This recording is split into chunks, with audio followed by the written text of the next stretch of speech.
to the top story this evening. The Central Board of Excise and Customs, or CBEC, has notified the anti-profiteering rules. The norms pave the way for the creation of a national anti-profiteering authority. That body will be responsible to determine whether production in tax rates has been passed on to the consumer or not. Sapna Das joins us with more. Sapna, take us through the fine print.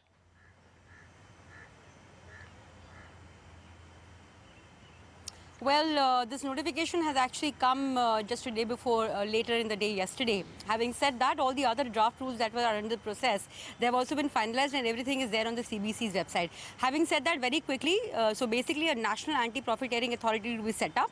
Of course, this is going to be constituted by the GST Council, but the appointment of the 4 technical members and the chairman, that will be done by the centre on recommendations of a selection committee. So once that is, that has yet to be constituted. Of course, the date also has yet to be finalized in terms of when this authority will actually start functioning. Apart from this, there will be a standing committee comprising of technical experts, both officers from the central and the state governments, as well as screening committees at the level of each state government.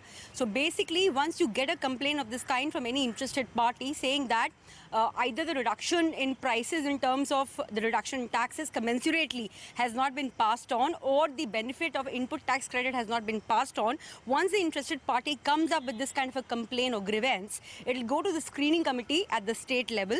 They will, after examination, they'll escalate it further to the standing committee. The standing committee will take 3 months basically to go through these, or rather 2 months to go through this investigation. After that, the DG Safeguards will also be brought into the picture because he's a secretary to the standing committee on anti-profiteering. The DG Safeguards will take another 3 months to examine whether, the contention is correct or not, and then they will send it to the authority, basically to take a call. Authority again at its end will take around 3 months to come to a decision, but not more than 3 months. So this is going to be a long haul. At least 5 to 6 months of time is being given for proper investigation to, come to a conclusion whether there is a genuine complaint or not. As the finance minister was indicating very clearly that this is more of a deterrent law rather than something to be implemented. But once the authority is satisfied that yes, the needful has not been done in terms of passing on the price reduction, then it's going to be a threefold action plan. Basically, either the registered company or whoever that person is, they reduce the prices, or they return the money to the interested party in terms of a reduction in prices or the ITC benefit that had not been given earlier. And in that interim period, till that actually happens, an 18% interest can be charged. Okay, and apart from this, if the registered person does not take any of these compliance measures, then they can also be deregistered. Apart from this, further action can be taken either under the IGST law, the CGST law, or the SGST law. One more final thing, decisions taken by the authority on anti-profiteering, if there is a split in the decision will be taken by majority. In fact, Sapna, we have Rohan Shah with us for a quick reaction on this. Over to you. You can ask him some questions.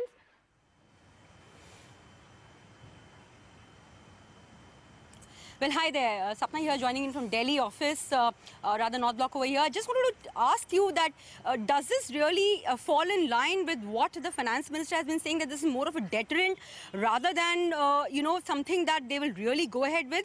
Because looking at the timelines and the way they have structured the entire investigation process, and also enough time will be given to the other parties, to each and every party to basically respond. They're also saying that they'll keep the information coming in as confidential. So do you think this will be more of a deterrent rather than, some serious action on this front? I agree with you, Sapna. I think this will be a deterrent because, if you see the structure which has been set up, you mentioned the screening committee and then the standing committee, and then it goes to the DG Safeguards for a factual finding, and then it goes to the NAPA authority. Obviously, they want to ensure that no injustice is done. Right. They want to ensure this is not a shotgun type of proceeding. At the same point in time, given the consequences, and especially the consequence which I haven't really seen earlier, but really it seems that you are debarred from the process of continuing business, which is one of the potential consequences. Because if you are out of the GST, your option then is to continue to do business illegally, which is really not the basis anybody wants to proceed on. So besides penalty, besides reduction in price, besides the factor of, delayed payments getting 18%, the fact that you could be taken out of the system, I think, is a huge deterrent. And I think the situation here is to set up a law in a manner such that people will behave and people will effectively toe the line.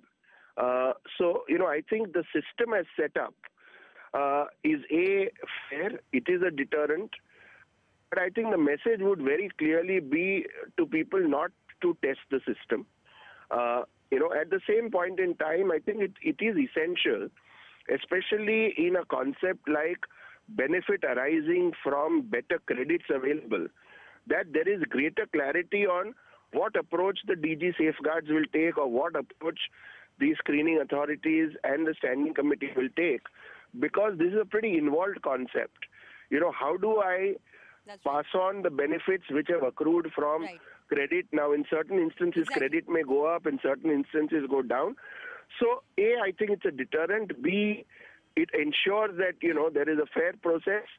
I don't think they want anyone to test it, but I still think they must give some more clarity, especially on the issue of benefits of credit. So two quick observations here, and your opinion on that. So it also says, the rules very clearly say that the method and the procedure for examination and investigation that has yet to be framed. So will that be a very critical element, number one? Number two, do you think there is still scope for some kind of a further amendment, or because there is no date of notification as such? As always, such kind of rules say that from the date of notification in the official gazette. So as of now, there is no clarity when it's coming in the gazette. So do you think there is still some time for a further tweaking of this in terms of the deregistration of the persons or companies involved in this kind of a practice? So, to take up your first issue, to my mind, yes, the procedure will have to be notified. The procedure will have to be made public. And as I said, there is a concept which is quite difficult, which is, trying to gauge the positive impact of a change in credits. So I think there will definitely be greater articulation and clarity on procedure. The second situation is, is this the final word, or between now and notification, will we see some changes? I think throughout the formulation of this law, they, as government, have been sensitive to listening to what people have had to say. And if people have pointed out certain difficulties or impracticalities, they have reacted, the council and the government, in a very positive way. So to my mind, if there are glaring deficiencies or glaring problems, they will effectively accommodate those. And therefore, is this the last word on issue? Maybe not. If people are able to point out glaring deficiencies, there may still be a change. But on procedure, I think they will have to be much clearer. They will have to give examples and illustrations, because I continue to believe that benefit from credit is quite a complex concept, and economically it's not easy, even for DG safeguards or authority dealing with economic issues, to get that right. Yes.